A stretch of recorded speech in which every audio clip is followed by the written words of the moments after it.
शिवसेना ठाकरे समूह ने मुलुंड स्टेशन के बाहर धारावी पुनर्वास परियोजना के खिलाफ विरोध प्रदर्शन किया। उप मुख्यमंत्री शिंदे की सरकार पर आरोप लगाते हुए आंदोलन जारी रखने की चेतावनी दी। शिवसेना ठाकरे समूह ने मुलुंड स्टेशन के बाहर धारावी पुनर्वास परियोजना के खिलाफ विरोध प्रदर्शन किया। प्रदर्शन में विधायक सुनील राउत, सांसद संजय पाटिल सहित अन्य नेताओं ने उप मुख्यमंत्री एकनाथ शिंदे की सरकार पर आरोप लगाए और कहा कि उनका आंदोलन तब तक जारी रहेगा जब तक ये परियोजना रद्द नहीं होती। राउत ने भाजपा सरकार को झूठा करार देते हुए कहा, मुलुंड को धारावी नहीं बनने देंगे। प्रदर्शन में नेताओं ने मुलुंड की पहचान बनाने की मांग की और राज्य सरकार को एक नया राजनीतिक चुनौती दी। काय चाललंय आपल्याला सर्वांना माहिती आहे आणि सर्वांना माहिती होतं, तरी पण खोटं बोलून आमच्या नेत्यांनी आदित्य साहेबांनी बोललं होतं, जे लोकप्रतिनिधी इथले ते खोटं बोलतात आहे, त्यांचं नावच आदित्य साहेबांनी बदली केलं होतं कारण ते खोटं बोलत होते आणि खोटं बोलून लोकांना फसवणूक केलेली आहे। आम्ही ते काय प्रोजेक्ट होऊ देणार नाही। काय झालं तरी आज सुरुवात झाली आहे।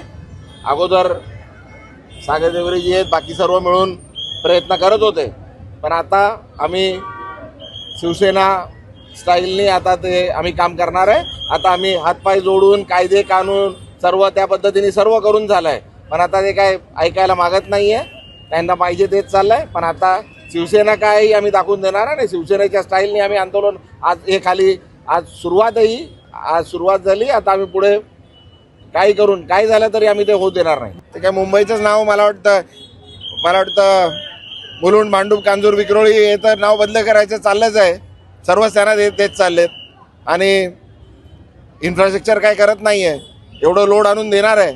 आता बोर्ड लागले होते, इकडे मुलुंडकरांनी बोर्ड लावले होते का नवीन धारावी म्हणून, तर आता त्याची प्रक्रिया सुरू झालेली आहे, पण आम्ही ते होऊन देणार नाही। त्यांच्या काय मनात आहे, आम्ही सर्व मिळून आमचे सर्व नेते मंडळी इथे हजर आहेत सर्व, आणि सर्वांनी आम्ही ठरवलेलं आहे काय झालं तरी आम्ही हा प्रोजेक्ट इकडे येऊ देणार नाही। मुलुंड, मांडूप, कांजूर, विक्रोळी, घाटकोपर यावर अन्याय होऊ देणार नाही। आणि आता जेवढं करायचं होतं आणि करून झालं, आता पुढे आम्ही आमच्या पद्धतीने नाही। खासदार म्हणून आम्ही मी जे करायचं जिकडे प्रश्न मांडायचे काय करायचं ते तर करतोच। आमदार म्हणून आम्ही करतोय, सर्व विधानसभेत करतोय, पार्लमेंटमध्ये करतोय, पण हे काय नुसतं पार्लमेंटमध्ये आणि विधानसभेत मांडून चालणार नाही। त्याच्या पलीकडे गेलेले आहेत, ते स्वतःला राजे समजतात आणि स्वतःचा मनमारी कारभार करतात आहे। आम्ही ते शिवसेना काही दाखवून देऊ आणि शिवसेने स्टाईलमध्ये आता हे प्रोजेक्ट होऊ देणार नाही, एवढंच आपल्याला सांगतो। आता सर्वच इकडे बोललो तर मग कशाला त्यांची तयारी करायची, जरा आम्हाला करून दाखवू दे काहीतरी।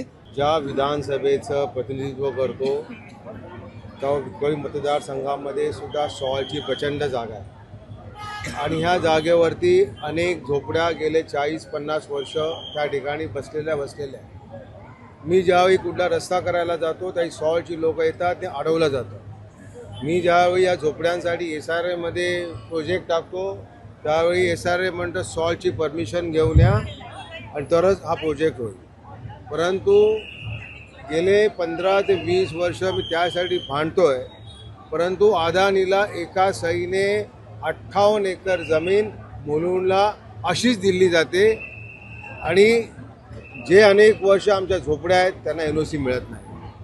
आज या मुलुंड धारावीचे काही प्रचंड असा भाग या मुलुंडमध्ये आणण्याचा कट कारस्थान या भारतीय जनता पार्टीचं चालू आहे। माझं त्यांना आव्हान आहे की 48 एकर जमीन जरी तुम्ही अडाणीला दिली किंवा 100 एकर जरी दिली तरी आज आम्ही आंदोलन हाती घेतलेलं आहे। माननीय पक्षप्रमुख उद्धव बाळासाहेब ठाकरे यांच्या नेतृत्वाखाली आज आम्ही अडाणीशी लढतोय, धारावीसाठी लढतोय। धारावीकरांची इच्छा नाही की धारावीसाठी चांगली जागा सोडून आम्हाला मुलुंडला यावं आणि मुलुंडकरांची इच्छा नाही की आमचा जो मुलुंडचा सुंदर नकाशा जो आहे या नकाशामध्ये कुठे बिघाड व्हावा, ही त्यांची इच्छा नाही आणि म्हणून आम्ही हे आंदोलन घेतलेलं आहे आणि हे आंदोलन जोपर्यंत चालू राहील, जोपर्यंत धारावी प्रकल्प इथून निघून जाणार नाही तोपर्यंत आंदोलन चालू राहील।